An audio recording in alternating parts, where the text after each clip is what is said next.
ओम शांति। 27 मई 2025 के ईश्वरीय महावाक्य। पहले सुनते हैं आज की मुरली से होमवर्क। बाबा ने कहा, तुम्हारा मुख अभी स्वर्ग की तरफ है, तुम नरक से किनारा कर स्वर्ग की तरफ जा रहे हो, इसलिए बुद्धि का योग नरक से निकाल दो। इस पुरानी दुनिया का अंत है, बाप डायरेक्ट आया है तो एकदम सरेंडर हो जाना है। बाबा ये सब आपका है, इस युक्ति से पुण्य आत्मा बन जाएंगे। मुरली कभी भी मिस नहीं करना है, मुरली में लापरवाह नहीं बनना है। और अब सुनते हैं महावाक्यों को विस्तार से। मुरली का सार। मीठे बच्चे, तुम्हारा मुख अभी स्वर्ग की तरफ है, तुम नरक से किनारा कर स्वर्ग की तरफ जा रहे हो, इसलिए बुद्धि का योग नरक से निकाल दो। प्रश्न, सबसे ऊंची और सूक्ष्म मंजिल कौन सी है, उसे पार कौन कर सकते हैं? उत्तर, तुम बच्चे स्वर्ग की तरफ मुंह करते, माया तुम्हारा मुंह नरक की तरफ फेर देती है, अनेक तूफान लाती है। उन्हीं तूफानों को पार करना, यही है सूक्ष्म मंजिल। इस मंजिल को पार करने के लिए नष्टो मोहा बनना पड़े। निश्चय और हिम्मत के आधार पर इसे पार कर सकते हो। विकारियों के बीच में रहते निर्विकारी हंस बनना, यही है मेहनत। गीत, निर्बल से लड़ाई बलवान की। ओम शांति। बच्चे जो सेंसिबल हैं वह अर्थ तो अच्छी रीति समझते हैं। जिनका बुद्धि योग शांति धाम और स्वर्ग तरफ है, उन्हों को ही तूफान लगते हैं। बाप तो अभी तुम्हारा मुंह फेरता है, अज्ञान काल में भी पुराने घर से मुंह फिर जाता है, फिर नए घर को याद करते रहते हैं कब तैयार हो। अभी तुम बच्चों को भी ध्यान में है कब हमारे स्वर्ग की स्थापना हो, फिर सुखधाम में आएंगे। इस दुख धाम से तो सबको जाना है। सारी सृष्टि के मनुष्य मात्र को बाप समझाते रहते हैं, बच्चे अभी स्वर्ग के द्वार खुल रहे हैं। अब तुम्हारा बुद्धि योग स्वर्ग तरफ जाना चाहिए। हेवन में जाने वाले को कहा जाता है पवित्र, हेल में जाने वाले को अपवित्र कहा जाता है। गृहस्थ व्यवहार में रहते भी बुद्धि योग हेवन तरफ लगाना है।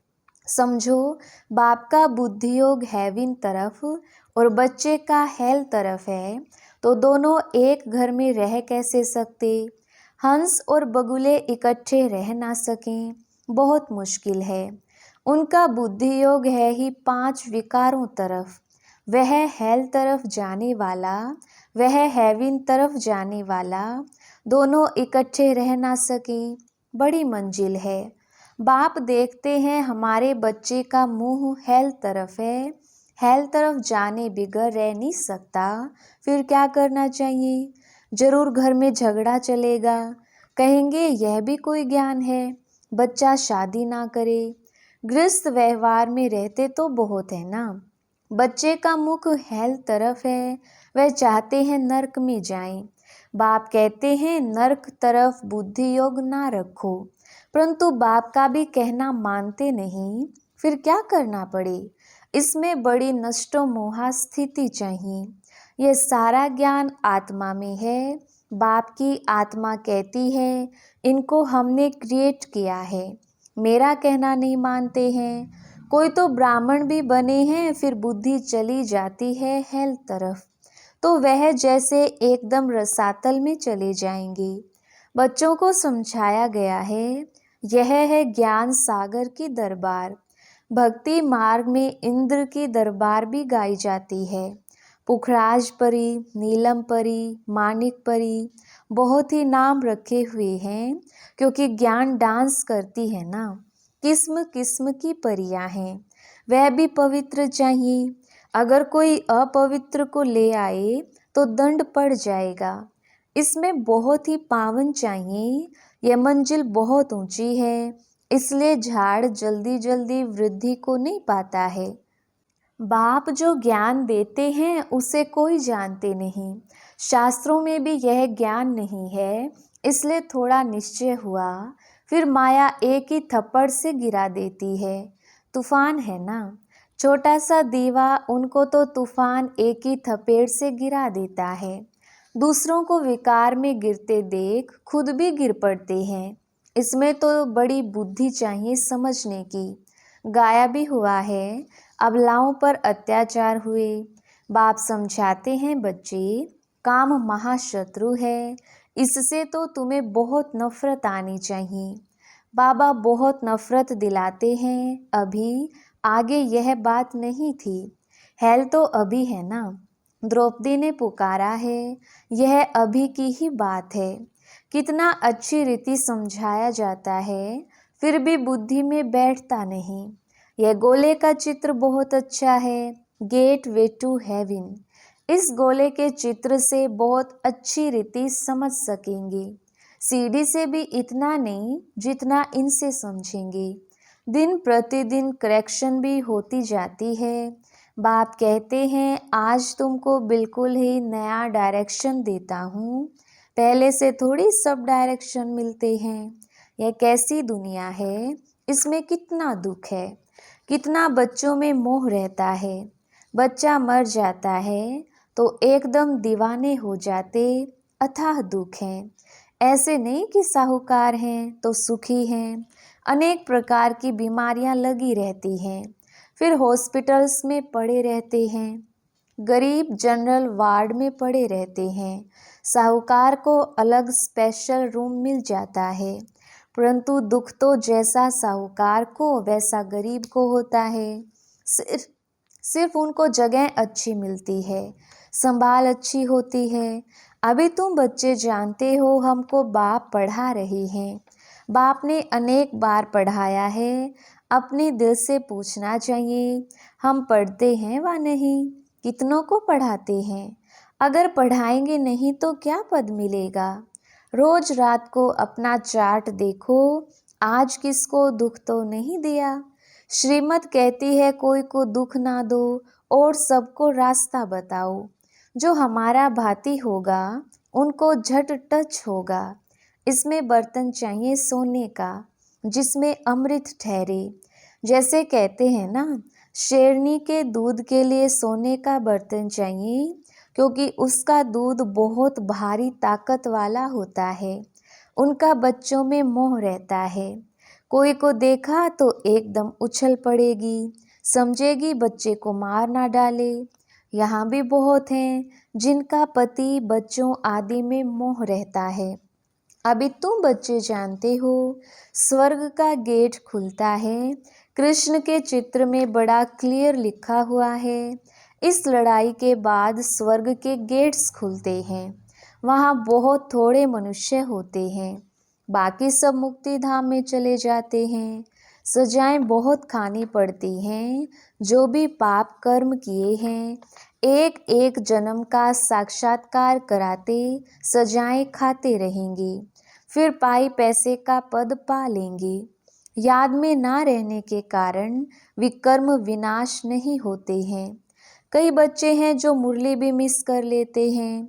बहुत बच्चे इसमें लापरवाह रहते हैं, समझते हैं हमने नहीं पढ़ी तो क्या हुआ, हम तो पार हो गए हैं। मुरली की परवाह नहीं करते हैं। ऐसे देह अभिमानी बहुत हैं, वे अपना ही नुकसान करते हैं। बाबा जानते हैं, इसलिए यहाँ जब आते हैं तो भी पूछता हूँ, बहुत मुरलियाँ नहीं पढ़ी होंगी, पता नहीं उनमें कोई अच्छी पॉइंट्स हों। पॉइंट्स तो रोज निकलती है ना। ऐसे भी बहुत सेंटर्स पर आते हैं, परंतु धारणा कुछ नहीं, ज्ञान नहीं। श्रीमत पर नहीं चलेंगे तो पद थोड़ी मिलेगा। सत बाप सत टीचर की गलानी कराने से कभी ठोर पा ना सकें, परंतु सब तो राजाएं नहीं बनेंगे, प्रजा भी बनती है। नंबरवार मर्तबे होते हैं ना। सारा मदार याद पर है। जिस बाप से विश्व का राज्य मिलता है, उनको याद नहीं कर सकते। तकदीर में ही नहीं है तो फिर तदबीर भी क्या करेंगे। बाप तो कहते हैं, याद की यात्रा से ही पाप भस्म होंगे। तो पुरुषार्थ करना चाहिए ना। बाबा कोई ऐसे भी नहीं कहते कि खाना पीना नहीं खाओ, यह कोई हठयोग नहीं है। चलते फिरते सब काम करते, जैसे आशिक माशूक को याद करते हैं, ऐसे याद में रहो। उनका नाम रूप का प्यार होता है। यह लक्ष्मी नारायण विश्व के मालिक कैसे बने, किसको भी पता नहीं है। तुम तो कहते हो कल की बात है। यह राज्य करते थे, मनुष्य तो लाखों वर्ष कह देते हैं। माया ने मनुष्यों को बिल्कुल ही पत्थर बुद्धि बना दिया है। अभी तुम पत्थर बुद्धि से पारस बुद्धि बनते हो। पारसनाथ का मंदिर भी है, परंतु वह कौन है यह कोई नहीं जानते। मनुष्य बिल्कुल ही घोर अंधियारे में है। अब बाप कितनी अच्छी अच्छी बातें समझाते हैं, फिर हरेक की बुद्धि पर है। पढ़ाने वाला तो एक ही है, पढ़ने वाले ढेर होते जाएंगे। गली गली में तुम्हारा स्कूल हो जाएगा, गेट वे टू हेवन।